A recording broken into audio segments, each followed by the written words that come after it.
Lukasevich? Yeah, a couple items. First and foremost, in regards to drive sober or get pulled over month.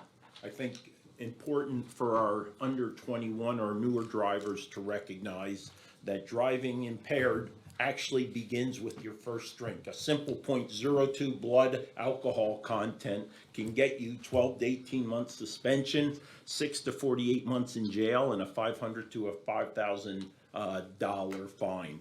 Again, be conscientious when you're going out with your friends. Have a designated driver. The fact that Jim Thorpe is here is probably fitting because I have a couple comments about Mock Chunk Lake Park, and I'd be remiss if I didn't mention and thank Jim Thorpe for reinforcing the actions that the Board of Commissioners took to protect Mock Chunk Lake Park, mostly as we're getting ready here the weekend after next to roll into 4th of July weekend, one of the most highly utilized weekends for Mock Chunk Lake Park. I'm ecstatic to say that as of today's personnel report, we have a full complement of lifeguards. I don't know if even Wayne has ever seen that before, probably going back to time, where we have 1 supervisor lifeguard plus 10 supervisors. And let's hope we can retain that throughout the majority of the season. This past last week, met with the director of the park, Dave, and the lifeguard supervisor to start looking at finalizing a training plan for the lifeguards, something we haven't done in the past. So ensuring that their skills stay honed throughout the entire season and they're not able to apathy, throughout the season.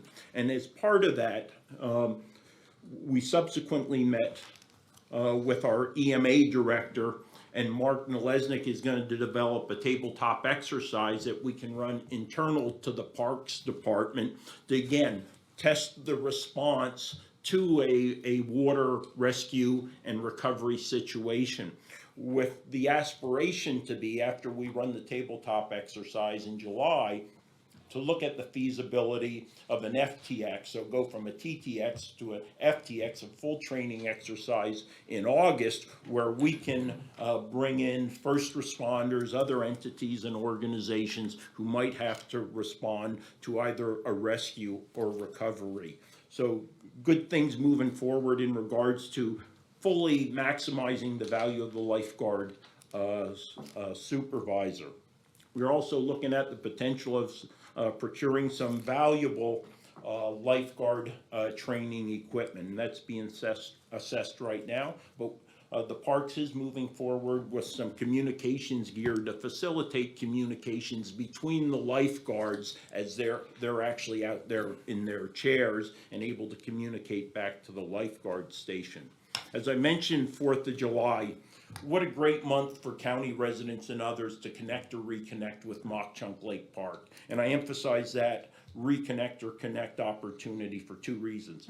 First and foremost, 1 through 4 July, which we're considering the 4th of July weekend, actually goes to Saturday through a Tuesday, right? Mock Chunk Lake Park has a modified admission policy that gives Carbon County residents, pavilion renters, campers, residents of Coaldale who have students in Panther Valley High School,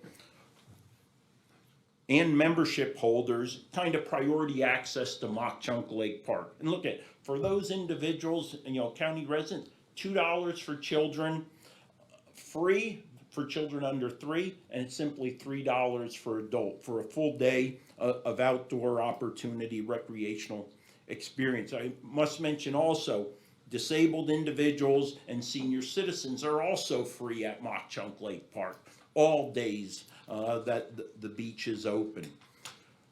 Overlapping on top of this specific weekend is the inaugural run of Carbon Transit's Route 741, Mock Chunk Lake. So the communities of Nesquehoning, Lansford, Summit Hill, and Jim Thorpe, those residents are going to have low-cost transportation, $2 each way to Mock Chunk Lake Park. And it's going to be basically running from 10 till just after 5 o'clock in the afternoon on Saturday, starting with 4th of July weekend, 1 July. So I want to thank Carbon Transit for working that initiative.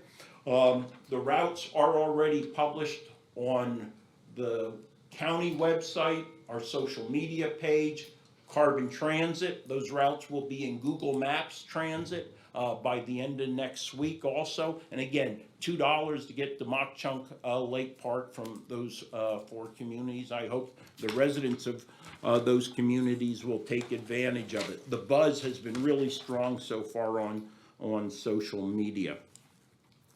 And we are, assuaging some of the concerns in regards to increased safety. There are additional steps being taken and being considered to ensure those individuals arriving at the park by any means of transportation have a safe and enjoyable opportunity out there at Mock Chunk Lake Park. That's all I have.